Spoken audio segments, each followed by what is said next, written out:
नमस्ते, मैं हूँ अनुराधा और आप सब का अनुराधा मेडिकल क्लासेस पे स्वागत है। जैसा कि हमारा देश भारत, जहाँ पे बहुत सारी विविधताएं पाई जाती है, बहुत सारे फेस्टिवल्स होते हैं जिसमें लोगों के अपने धार्मिक मान्यता के अनुसार लोग फास्टिंग रखते हैं, जिसको हम लोग उपवास भी बोलते हैं। और उपवास रखते हैं तो उस क्रम में उन्हें बहुत सारे बॉडी बेनिफिट्स भी मिलता है, स्वास्थ्य संबंधित बहुत सारे लाभ भी मिलते हैं। तो आज हम लोग उसी टॉपिक पे बात करेंगे कि फास्टिंग रखने के, उपवास रखने के क्या क्या लाभ होते हैं। वो सारे कुछ 5 पॉइंट्स को मैंने यहाँ पे बोर्ड पे लिखा हुआ है, उसको मैं आज डिस्कस करने वाली हूँ और आप सब के सामने रखने वाली हूँ कि क्यों फास्टिंग रखना चाहिए हमें। चाहे जो लोग फास्टिंग रखते आते हुए, अभी तक जो लोग फास्टिंग करते हुए आ रहे हैं, मैं उन लोगों को भी यह बताना चाहती हूँ कि किस प्रकार यह आपको लाभ पहुँचाता है। जैसा कि मुस्लिम लोगों का भी पर्व होता है ईद, जिसको जानते हैं सब लोग, जिसमें 1 महीना वो लोग कंटिन्यूअसली फास्टिंग रखते हैं, तो उन लोगों को बहुत ज़्यादा बेनिफिट देखने को मिलता होगा। यदि हिंदू धार्मिक सभ्यता की बात करें तो हमारे हिंदू धर्म में बहुत सारे पर्व त्यौहार आते हैं। जैसे अभी अपकमिंग नवरात्रा आ रहा है, छठ आ रहा है, दीपावली आ रहा है, तो ये सब हमारे बहुत महत्वपूर्ण त्यौहार है जिसमें लोग अपनी श्रद्धा और भक्ति से क्या करते हैं, उपवास रखते हैं। ज़्यादातर ये मम्मी लोग करती है, मम्मियाँ ये उपवास रखती है, फेस्टिवल करती है, गर्ल्स करती हैं।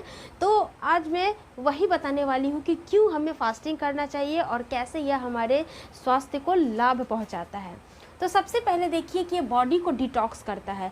बॉडी को डिटॉक्स करने का मतलब है कि हमारे शरीर में जो खून है आपका पूरे बॉडी में दौड़ते रहता है। अब जब जानते भी हैं कि खून जो होता है अप्रोक्स 5 से 6 लीटर प्रति व्यक्ति में होता है, और खून ही ऐसा चीज़ होता है जो आपके पूरे बॉडी में सर्कुलेट करता है, पूरा बॉडी में मूव करता है।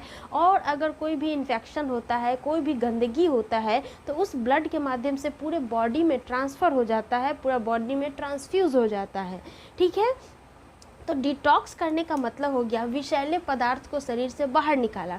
मान लीजिए हम कोई भी चीज़ खाते हैं, बाहर का बहुत सारा चीज़ खाते हैं, पिज़्ज़ा, बर्गर, चाउमीन, जो भी आपका मार्केट में मिलता है, जो बाहर में रख के बेचा जाता है, जो सीधे डायरेक्ट वायु के संपर्क में रहता है, तो उस पर क्या होता है, माइक्रो बैक्टीरियल ग्रोथ हो जाता है, जिसकी वजह से वह खाना में तो हमें दिखता नहीं है कि इसमें क्या गंदगी है, क्या बैक्टीरियल ग्रोथ है, क्या कौन सा माइक्रो ऑर्गेनिज्म पनप रहा है। बट अगर माइक्रोस्कोप से अगर देखने आप चले जाए तो दिखेगा आपको।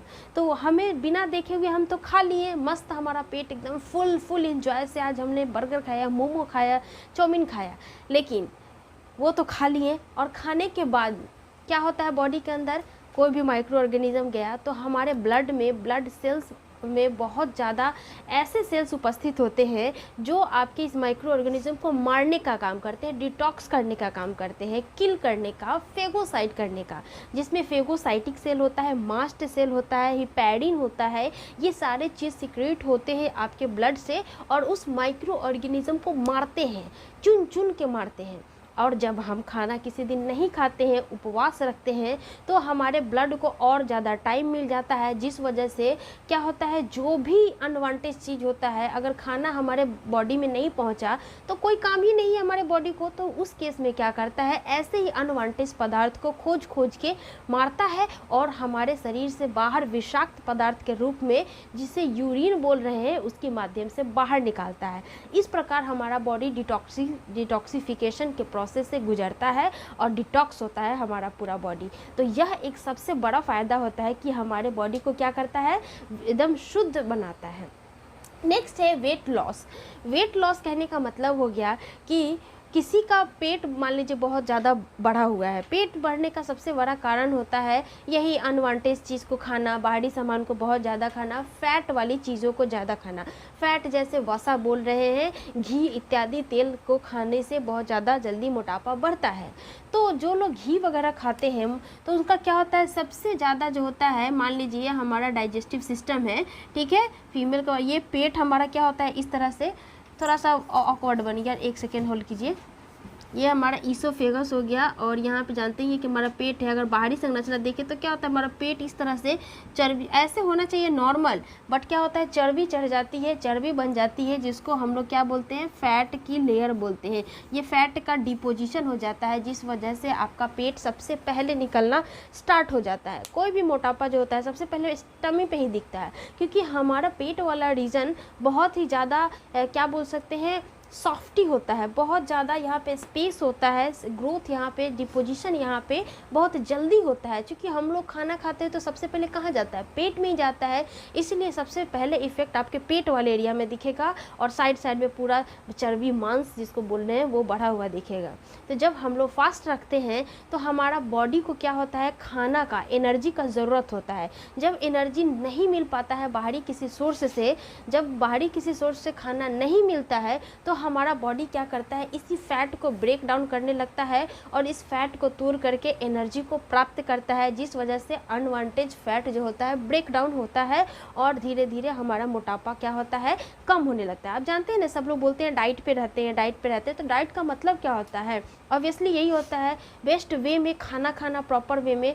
मोटापा होने के बहुत सारे रीज़न होता है, जैसे कि अनवांटेड खाना खाना, इरेगुलरिटी मेंटेन करना। मान लीजिए सुबह नाश्ता करने का टाइम है 7 से 8 बजे, आप 7 से 8 बजे सो के ही उठ रहे हैं और 10 बजे नाश्ता कर रहे हैं, 1-2 बजे आपका खाना खाना है, उस टाइम आप नहा रहे हैं, कुछ और कर रहे हैं, पूरा अपना डेली रूटीन को अस्त व्यस्त कर चुके हैं, तो इस वजह से भी मोटापा बहुत तेज़ी से ग्रो करता है। तो ये सारे कॉज होते हैं, कारण होते हैं मोटापा बढ़ने के। लेकिन जब आप फास्टिंग रखते हैं तो इस तरह से आपका बॉडी डिटॉक्स होता है और फैट को भी कम करता है। कि एक और यहाँ पे टॉपिक लिखा होगा, देखिए, कोलेस्ट्रॉल लेवल का, ब्लड शुगर लेवल को डाउन करता है। ये वेट लॉस डायरेक्टली इससे रिलेटेड है, ब्लड शुगर लेवल का। जिसको डायबिटीज़ भी हो जाता है वो लोग अगर फास्टिंग रखते हैं तो उसमें ब्लड जो लेवल होता है, ग्लूकोज का लेवल होता है, वो मेंटेन हो जाता है और शुगर वाले जो पेशेंट होते हैं उन्हें काफ़ी बेनिफिट भी मिलता है। ठीक है, नेक्स्ट है स्किन बेनिफिट। स्किन बेनिफिट का मतलब हो गया, बहुत सारे लोग कमेंट पे पूछते हैं मैम आपके फेस पे क्या हो गया है। क्योंकि मैं खुद उसका सॉल्यूशन बता रही हूँ तो मैं ये भी इसमें ऐड कर देती हूँ कि मेरे फेस पे पिंपल्स जो है, पिंपल्स कई प्रकार के होते हैं, जो एक एज के साथ होता है, 12-13 वर्ष की अवस्था से स्टार्ट होता है, अप्रोक्स 18-19-20 तक ख़त्म हो जाता है। लेकिन दूसरे प्रकार के जो पिंपल्स होते हैं वो जेनेटिक होते हैं, आनुवांशिक होते हैं। चूँकि मेरे पिताजी को है पिंपल्स, दैट मीन्स अभी कुछ वर्षों तक था उनको, तो मेरे में भी वो जेनेटिक गुण आ गया हुआ है, इसलिए मेरे फेस पे भी पिंपल्स दिखते हैं। ये मैं कितना भी ट्रीटमेंट कर लूँ ये बहुत जल्दी नहीं ख़त्म होगा। इसका एक ही वे होता है कि मैं जितना हो सकता है कंट्रोल करती हूँ, बाहर का खाना कम खाऊं, तेल वगैरह बहुत कम इस्तेमाल करूं, जो भी खाने में होते हैं मिर्च मसाला वाला उसको अवॉइड करूं, बहुत सिंपल खाना खाती हूं। जब बहुत ज़्यादा हैवी खाना खा लेती हूं तो फिर मेरे पिंपल्स बहुत ज़्यादा ग्रो करने लगते हैं। ठीक है, तो इसके बारे में ज़्यादा टेंशन मत लीजिए। ऐसा नहीं है कि मुझे नहीं पता है कि मुझे क्या करना है क्या नहीं करना है, बिकॉज मैं एक टीचर हूँ, मुझे पता है, बायोलॉजी टीचर हूँ, तो ऑब्वियसली मुझे रीज़न पता है और मैं उसका खुद सॉल्यूशन ढूंढती हूँ। तो जो लोग का स्किन बेनिफिट कहने का मतलब, जिन लोगों का फेस बहुत ज़्यादा ग्लोइंग होता है और जब हम फास्टिंग रहते हैं तो ज़्यादा हम लिक्विड सब्सटेंस लेते हैं, पानी पीते हैं, शरबत पीते हैं, फ्रूट्स वगैरह खाते हैं, तो उस केस में हमारे बॉडी में कोई भी अनवांटेड चीज़ नहीं जाता है जो किसी माइक्रोबैक्टीरियल ग्रोथ को बढ़ावा दे। तो जब लिक्विड लेते हैं तो लिक्विड के साथ साथ पानी के साथ जानते हैं कि बॉडी में सर्कुलेट करता है और जो भी अनवांटेड चीज़ होते हैं वो वही पानी के माध्यम से, हमारे यूरिन के माध्यम से बाहर निकल जाता है।